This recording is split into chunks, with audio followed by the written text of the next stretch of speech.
Hey, what's up everyone? Hope you're all having a wonderful time. So, recently leveled up my next character for PvE2 Early Access, and this being the Invoker, and I want to share with you how I did it and what I probably will do for all of my characters basically from now on.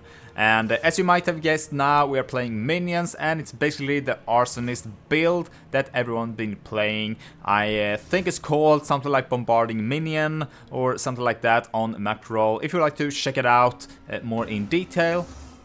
But it's just been quite fast running through with this, with the campaign, and the best part by playing minions is that they scale really well when you just add extra levels on them. So what I mean by this is that you get like +2 minion skill, and then they just scale really well. So that's basically the only thing that you want to focus on, to swap out basically your main hand or the scepter from time to time to get those extra levels and further the further you get into the campaign. And I go over the items more in just a second here. And I managed to run through less than 10 hours, which I felt was quite a nice accomplishment.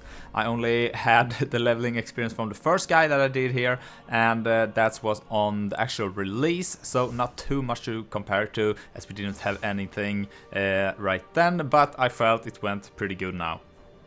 I died only 3 times. 2 of those times was the ape from Act 3, so that's on me. But I really didn't feel like defense was a problem playing this either.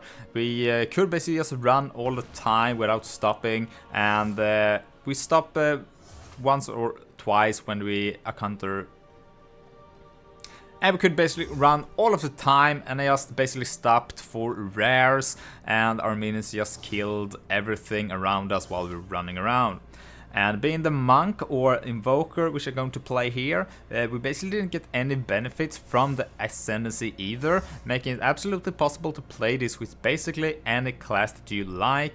But of course the classes starting positions and those starting on the south side on the passive tree will have a harder time to get all of the minion nodes on the tree here, but you will get there.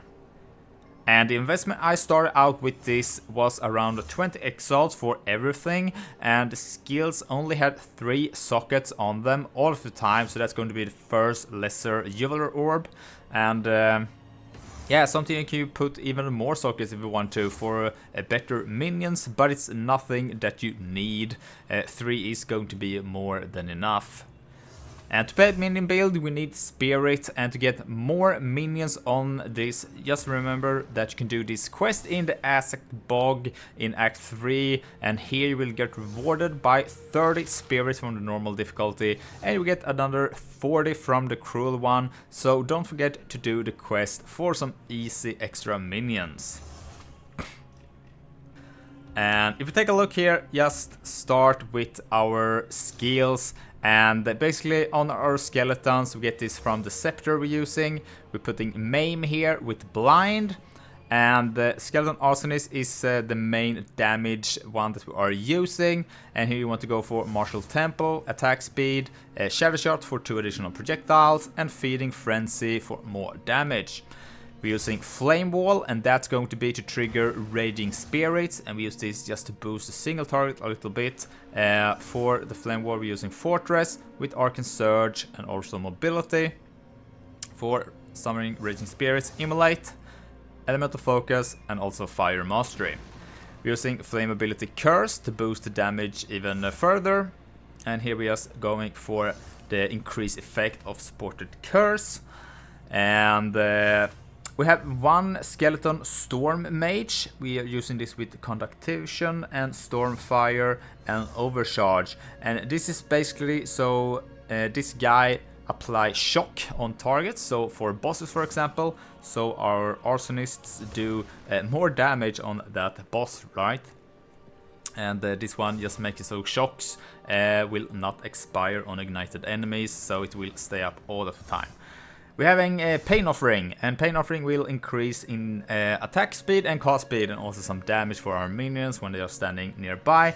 We're using Detonate Dead. I didn't use this too much, but it do help out a little bit while running around and just clearing a little bit faster. And then Skeletal Cleric is nothing that you really need. I had some extra spirit that I had, so I could just put one additional cleric to help out, and this will just help you reviving your minions basically, but you don't really need it. But if you do have the spare spirit, you can put 1 point here to get 1 up. And for the items, I will go over them all here, and yeah, let's just start by going with the shield.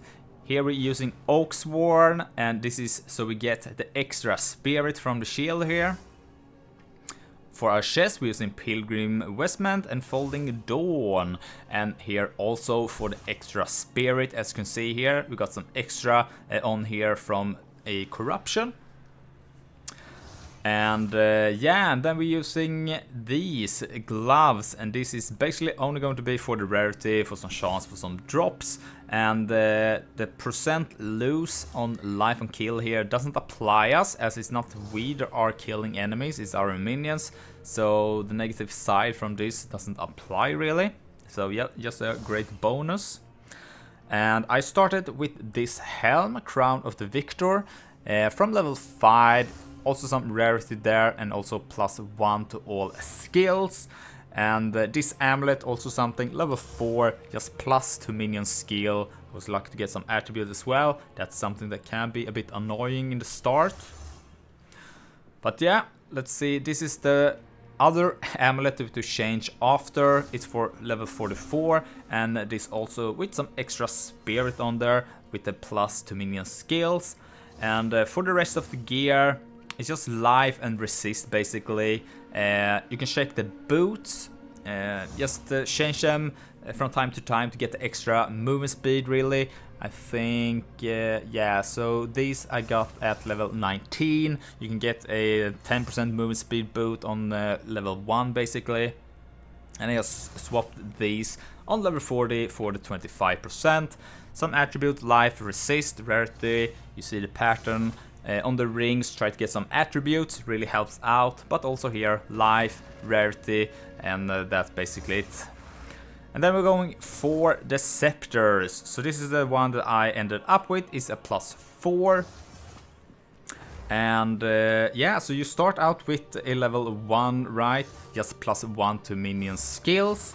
And then on level 18, you can go up to a level 2. And then on 36, you will get access to a +3. And yeah, this was for 58, but you can actually get one a bit earlier on. I think it was 52 or 54. But yeah, do keep that in mind that you can get this a little bit earlier on. And yeah, the other things here, you don't really care too much about them. Attack speed is quite nice, as it will just make them throw the grenades faster. And yeah, damage also really nice if you can get it, but nothing that's really that you need to get, right? And if you just take a look on our passive tree, it's very simple. I basically went and I grabbed all the minion nodes. So I went up here, grabbed these nodes right here. And then I went to the left and grabbed those, and also went up here for Lord of Horror. Minion have reduced reservation, so we can squeeze in one additional minion basically, or two it might have been. I can't recall.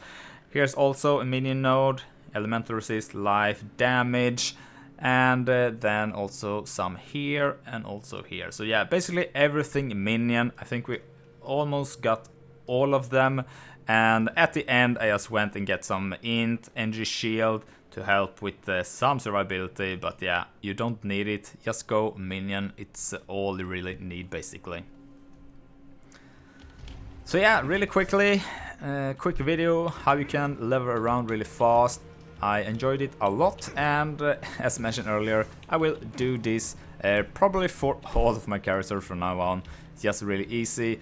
And after they change the respec cost also, it doesn't cost like anything right now, I think. So the cost is really low right now, and yeah, you can really take advantage of this if it is your second character or third, something like that, and you should probably have a couple bit of gold laying around in your inventory.